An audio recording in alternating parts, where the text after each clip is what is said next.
ஈத் அன்னைக்கு காலையில் நான் வந்து ரொம்ப சீக்கிரமாகவே வந்து தொழுக ஆரம்பித்து முடிச்சிட்டேன். ஷாஹியும் அவங்க அத்தா வந்து தொழுகு போய்கிட்டு இருக்காங்க. இங்கேருந்து தொழுகிற பள்ளிவாசல் வந்து கொஞ்சம் தூரம். இங்கே எங்கள் வீட்டு பக்கத்துலேயும் பள்ளிவாசல் இருக்குது. ஆனால் இது வந்து இந்த ஊரில் எல்லாருமே சேர்ந்து தொழுவாங்க. அதனால் வந்து பெரிய பள்ளியில் தொழுவாங்க.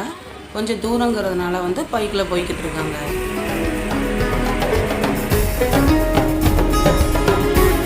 அஸ்ஸலாமு அலைக்கும் friends, welcome to Farzana kitchen. அனைவருக்கும் ஹாப்பி ஈத் முபாரக். நீங்கள் எல்லாரும் சந்தோஷமாக பக்ரீத் கொண்டாடுவீங்க நம்புகிறேன். இதுதான் என்னோட வந்து ஈத் ட்ரெஸ். எப்படி இருக்குன்னு சொல்லுங்கள் ஃப்ரெண்ட்ஸ்.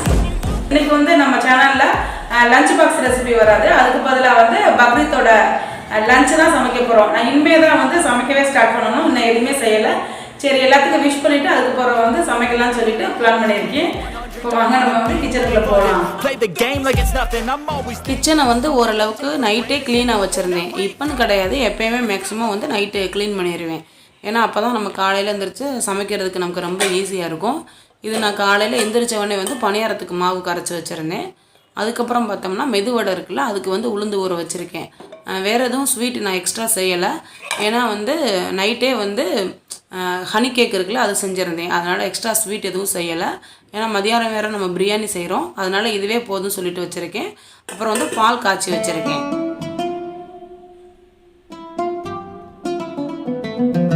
இன்றைக்கி வந்து பக்ரீத் ஸ்பெஷலுங்கிறதுனால என்ன செய்யலான் இருக்கேன்னா, சிக்கன் பிரியாணி, அதுக்கப்புறம் வந்து மட்டன் கிரேவி.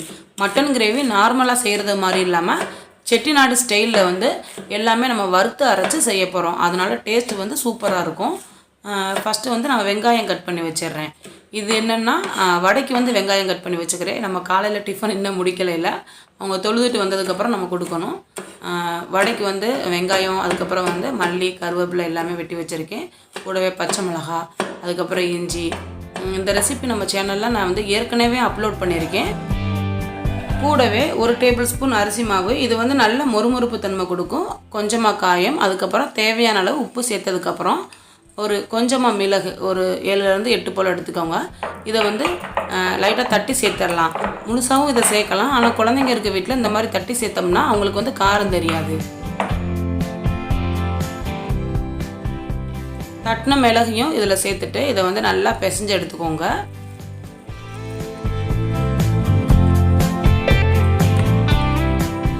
இதுக்கப்புறம் ஸ்டவ் ஆன் பண்ணிவிட்டு நம்ம வந்து வடைக்கு எண்ணெய் ஊற்றி காய வச்சிடலாம்.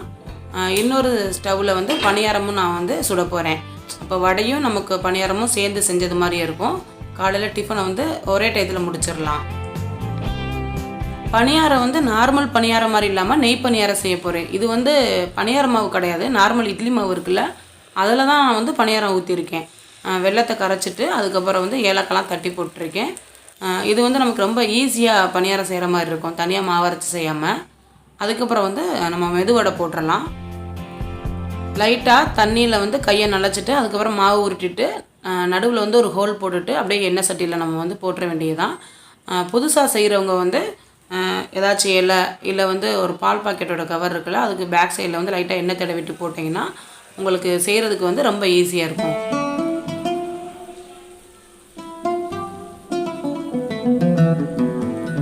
வடையும் பொரிச்சு எடுத்தாச்சு, பணியாரமும் சுட்டு எடுத்தாச்சு. இதை சாப்பிட்றதுக்காக ஒரு தட்டில் வந்து சர்வ் பண்ணிட வேண்டியதுதான். நிறைய பேர் வந்து என்னோடய ஹஸ்பண்டை வந்து நீங்கள் ஏன் காமிக்க மாட்டேறீங்க அப்படின்னு சொல்லி கேட்டிருந்தீங்க கமெண்ட்ஸில். அப்படிலாம் ஒன்றும் இல்லை. நான் ஏற்கனவே 2-3 வாட்டி காமிச்சிருக்கேன். என்னோடய வெட்டிங் வீடியோவில் காமிச்சிருக்கேன். அதே மாதிரி ஷாஹித்தோட பிறந்தநாள் வீடியோவில் காமிச்சிருக்கேன். அது எல்லாத்தையுமே நான் வந்து கீழே ஷேர் பண்ணுறேன். இவங்க தான் என்னோடய ஹஸ்பண்ட். காலையில் எக்ஸ்ட்ரா நான் வேறு எதுவும் டிஃபன் செய்யலை. ஏன்னா இதுவே போதும், ரொம்ப ஹெவியாக இருக்குன்னு சொல்லிட்டாங்க. அதனால் இதோட நான் வந்து பிரேக்ஃபாஸ்ட்டை முடிச்சிட்டேன். அதுக்கப்புறம் மதியானம் பிரியாணிக்காக வெங்காயம், சின்ன வெங்காயம், பெரிய வெங்காயம், தக்காளி, பூண்டெல்லாம் வந்து அலசிக்கிட்டு இருக்கேன். இதுக்கப்புறம் வந்து நம்ம காய்கறி எல்லாத்தையுமே வெட்டி வச்சிடலாம்.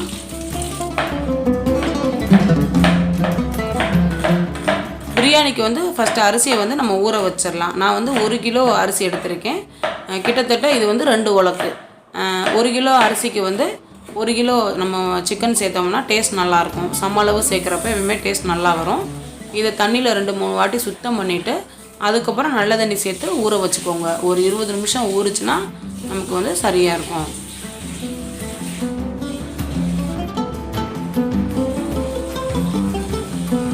காலையில் பிரேக்ஃபாஸ்ட் முடிச்சதுக்கப்புறமே நான் வந்து முட்டையை வேக வச்சுட்டேன். ஏன்னா அடுத்தடுத்து நமக்கு வந்து வேலை இருக்கும். அதனால் முட்டையை வேக வச்சிட்டோம்னா நமக்கு வந்து அடுத்த அடுப்பு ஃப்ரீ ஆயிரும். இன்னொரு சைடு வந்து பிரியாணி தாளிக்கிறதுக்காக ஒரு சட்டி அடுப்பில் வச்சுட்டு 2 குழிக்கரண்டி அளவுக்கு நெய் சேர்த்துக்கிறேன். அதுக்கப்புறம் வந்து ஒரு 150 ml அளவுக்கு எண்ணெய் சேர்த்துக்கோங்க. அதுக்கப்புறம் தேவையான ஸ்பைசஸ் பட்டை, ஏலக்காய், கிராம்பு, பிரியாணியில் இருந்தால் அதுவும் சேர்த்துக்கிடலாம். அதுக்கப்புறம் நம்ம நறுக்கி வச்ச வெங்காயம். இந்த வெங்காயத்தோட அளவு வந்து கிட்டத்தட்ட 1/4 கிலோ இருக்கும். 250 கிராம் அளவுக்கு வெங்காயம். கூடவே தேவையான அளவு உப்பு சேர்த்துடலாம். உப்பு ஃபஸ்ட்டே சேர்க்கறதுனால வெங்காயம் வந்து சீக்கிரமாக வதங்கி வரும்.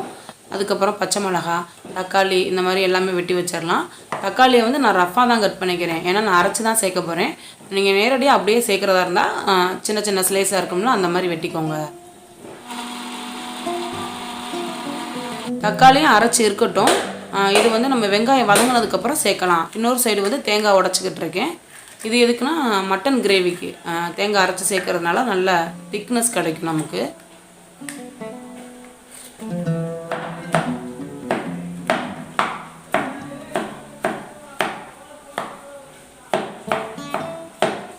வெங்காயம் இந்த அளவுக்கு நல்ல பொன்னிறமாக வதங்கி வந்ததுக்கப்புறம் இதில் மீத பொருட்கள் எல்லாமே சேர்த்துடலாம். 1/4 கப் அளவுக்கு அரைச்ச சின்ன வெங்காயம், 2 பெரிய ஸ்பூன் அளவுக்கு இஞ்சி பூண்டு விழுது, அரைச்ச தக்காளி, நறுக்குன பச்சை மிளகாய். தக்காளி வந்து நல்லா வதங்கி வரணும். இது இருக்கட்டும். இன்னொரு அடுப்பில் மட்டன் கிரேவிக்கு எல்லாத்தையுமே வறுத்து எடுத்துடலாம். அதுக்கு ஒரு பேன் அடுப்பில் வச்சுட்டு எண்ணெய் சேர்த்துக்கோங்க. கூடவே தேவையான ஸ்பைசஸ் எல்லாமே சேர்த்துடலாம். இதுக்கப்புறம் சோம்பு, சீரகம், மிளகு எல்லாமே ஒரு ஸ்பூன் அளவுக்கு சேர்த்துக்கோங்க. அதுக்கப்புறம் சின்ன வெங்காயம், நறுக்குன தேங்காய் இருக்குல்ல, அதுவும் சேர்த்துடலாம். கூடவே 1 டேபிள் ஸ்பூன் மல்லி, 2 காஷ்மீரி சில்லி மிளகாய், 3 காஞ்ச மிளகாய். நீங்கள் காரம் இன்னும் அதிகமாக சாப்பிடுவீங்கன்னா இன்னும் கூட கொஞ்சம் எக்ஸ்ட்ரா மிளகாய் சேர்த்துக்கோங்க. இதை வந்து ஒரு வாட்டி வறுத்துடலாம். இது நல்லா ஆறட்டும். அதுக்கப்புறம் நம்ம வந்து மிக்ஸி ஜாருக்கு மாற்றி அரைச்சிக்கிறலாம்.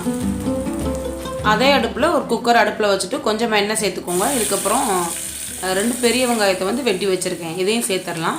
வெங்காயம் வந்து லைட்டாக வதங்கணும். ரொம்ப பொன்னிறமாகணும்னு அவசியம் இல்லை, லைட்டாக வதங்கினா போதும். இன்னொரு சைடு பார்த்தோம்னா தக்காளி நல்லா பேஸ்ட் மாதிரி ஆகி வந்துருச்சு. இதுக்கப்புறம் நம்ம வந்து சிக்கன் சேர்த்துடலாம். நான் வந்து 1 கிலோ சிக்கன் மீடியம் சைஸ் பீசஸாக எலும்பிற்கு துண்டுகளாக பார்த்து சேர்த்துருக்கேன். கூடவே இதுக்கு தேவையான மசாலா 2 டேபிள் ஸ்பூன் மல்லித்தூள், 2 டீஸ்பூன் மிளகாய்த்தூள். மிளகாய்த்தூள் உங்களோட காரத்துக்கு ஏற்ற மாதிரி கூட்டவோ குறைக்கவோ செஞ்சுக்கோங்க. 1 சிட்டிகை மஞ்சள் தூள். கூடவே ஃப்ரெஷ்ஷாக அரைச்ச பிரியாணி மசாலா. இதுதான் பிரியாணிக்கு ரொம்ப ரொம்ப டேஸ்ட் கொடுக்கக்கூடியது. இந்த ரெசிபியை வந்து நான் உங்களுக்கு சீக்கிரமாக ஷேர் பண்ணுறேன் ஃப்ரெண்ட்ஸ். கூடவே 1/2 கப் அளவுக்கு நல்லா கெட்டியான தயிர் சேர்த்துட்டு இதெல்லாம் சேர்ந்து ஒரு பேஸ்ட் மாதிரி வரணும். அது வரைக்கும் இருக்கட்டும். இன்னொரு சைடு வந்து நம்ம மட்டன் கிரேவிக்கு வச்சுருந்தோம்னா அதில் 2 சின்ன சைஸ் தக்காளி சேர்த்துக்கோங்க. கூடவே இஞ்சி பூண்டு விழுது வந்து ஒரு 2 டீஸ்பூன் அளவுக்கு சேர்த்துட்டு இதை ஒரு வாட்டி கலந்து வச்சிடலாம். நம்ம அதுக்குள்ளே ஆற வச்சுருந்தோம்ல மட்டன் கிரேவிக்கு, அதுவும் நல்லா ஆறிடுச்சு. இதை ஒரு மிக்ஸி ஜாருக்கு மாற்றிக்கோங்க. நம்ம பிரியாணிக்கு தக்காளி அரைச்சிருந்தோம்ல அதே மிக்ஸி ஜாரில் தான் நான் வந்து சேர்த்துக்கிறேன். கூடவே கொஞ்சமாக மல்லி இலை, 1 சிட்டிகை மஞ்சள் தூள், அரைக்கிறதுக்கு தேவையான அளவு தண்ணி சேர்த்துட்டு இது நல்லா ஃபைன் பேஸ்ட்டாக அரைச்சி எடுத்துக்கோங்க. பாருங்கள், இந்த மாதிரி. மட்டன் கிரேவிக்காக நான் 3/4 கிலோ மட்டன் எடுத்திருக்கேன். இதை வந்து குக்கரில் சேர்த்துடலாம். கூடவே நம்ம அரைச்சி வச்சோம்ல ஃப்ரெஷ்ஷான பேஸ்ட் அதே இதில் சேர்த்துட்டு ஒரு வாட்டி கலந்து வச்சுக்கோங்க. இதுக்கப்புறம் நான் தண்ணி எதுவும் எக்ஸ்ட்ரா சேர்க்கலை. மிக்ஸி ஜாரை மட்டும் கொஞ்சமாக கழுவி சேர்த்துக்கிறேன். நீங்கள் தண்ணி எக்ஸ்ட்ரா வேணும்னா சேர்த்துக்கோங்க, இல்லை இதுவே போதும்னா இந்த அளவுக்கு இருக்கட்டும். கூடவே தேவையான அளவு உப்பு சேர்த்துட்டு இதை ஒரு வாட்டி கலந்து வச்சுட்டு விசில் வைக்க வேணாம், ஒரு கொஞ்சம் நேரம் மட்டும் மூடி வச்சுக்கோங்க. இந்த சைடு பார்த்தோம்னா பிரியாணிக்கு நல்லா சிக்கனெல்லாம் சேர்ந்து எண்ணெயும் பிரிஞ்சு நல்லா கிரேவியாக வந்துருச்சு. இந்த ஸ்டேஜில் நம்ம ஊற வச்சுருந்தோம்ல அரிசி, அதோட தண்ணியை வடிச்சிட்டு இதில் சேர்த்துக்கோங்க. நான் வந்து 2 உலக்கு அரிசி எடுத்துருந்தேன். அதனால் கிட்டத்தட்ட 3 உலக்கு வந்து தண்ணி எடுத்துக்கிறேன். நீங்கள் எந்த கப்பில் எடுக்கிறீங்களோ அதில் 1க்கு 1.5. அப்போ வந்து நான் 2 எடுத்துருக்கிறதுனால 3 எடுத்திருக்கேன். அந்த தண்ணி இதில் சேர்த்துட்டு ஒரு வாட்டி கலந்து வச்சிடலாம். இன்னொரு சைடு வந்து நான் புதினா மல்லியெல்லாம் ஆஞ்சிக்கிட்டு இருக்கேன். இன்னும் எதுவுமே நம்ம புதினா மல்லி சேர்க்கலை.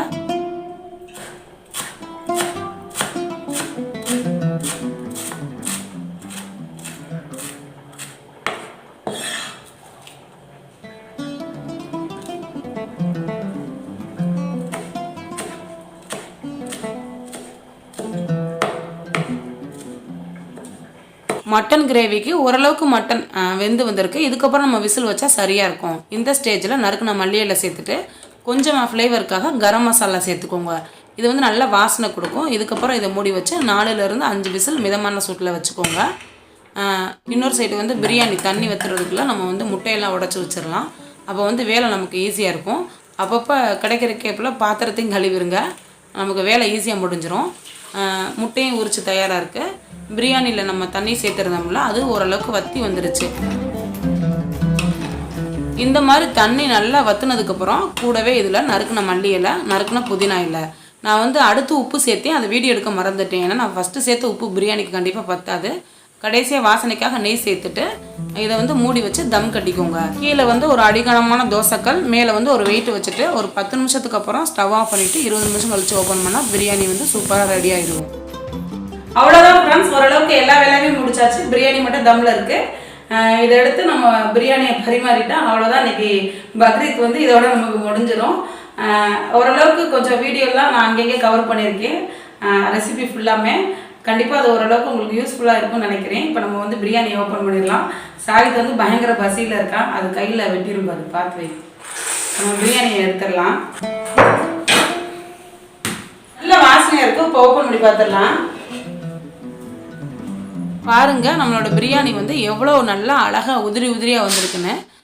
அந்த அரிசி ஃபுல்லாக ஒன்று கூட உடையலை. எனக்கு எல்லாத்தையும் விட இதோட ஃப்ளேவர் தான் ரொம்ப பிடிச்சிருக்கு. நல்ல வாசனையாக இருக்குது. இதை சர்வ் பண்ணுறதுக்காக ஒரு பிளேட்டுக்கு மாற்றிக்கோங்க. இதுக்கப்புறம் நம்ம மட்டன் கிரேவியும் ரெடி ஆயிடுச்சு. விசிலெல்லாம் போய் ப்ரெஷர் அடங்கிருச்சு. அதையும் கொஞ்சம் வச்சுக்கிடலாம். அப்புறம் வந்து 2 முட்டை, கூடவே ஆனியன் ரைத்தா. அப்புறம் வந்து பிரியாணி சாப்பிட்டதுக்கப்புறம் நல்லா ஜில்லுன்னு இருக்கட்டும்னு சொல்லிட்டு ஆப்பிள் ஜூஸ் வந்து பால் சேர்த்து போட்டிருக்கேன். இது வந்து கொஞ்சம் கொல கொலன்னு இருக்கிற ஜூஸு, நம்ம ஜூஸர் மிஷினில் யூஸ் பண்ணலை, மிக்சியில் தான் வந்து நான் போட்டிருக்கேன்.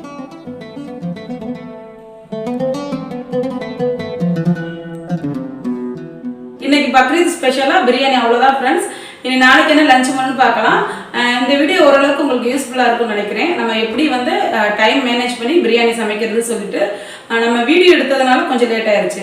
இல்லைனா நம்ம வந்து சீக்கிரத்தில் ஒரு 1-1.5 மணி நேரத்துக்குள்ளே முடிச்சிடலாம். இஞ்சி பூண்டு பேஸ்ட் மட்டும் நம்ம வந்து முன்னாடியே ரெடி பண்ணி வச்சா நமக்கு ரொம்ப ஈஸியாக இருக்கும்.